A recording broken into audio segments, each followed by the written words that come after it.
Chuva maravilhosa, ó. A natureza agradece.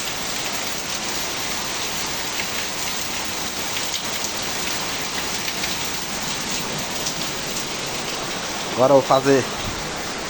Ó, o mizinho tá cozinhando aqui, só o ouro. Mizinho saboroso. Tem dois tipos de queijo aqui, ó, o queijo branco, o queijo mussarela. E uma massinha de pamonha para nós fazer aquela pamonha de doce maravilhosa com queijo branco e queijo mussarela. Mussarela é mais gostoso, né?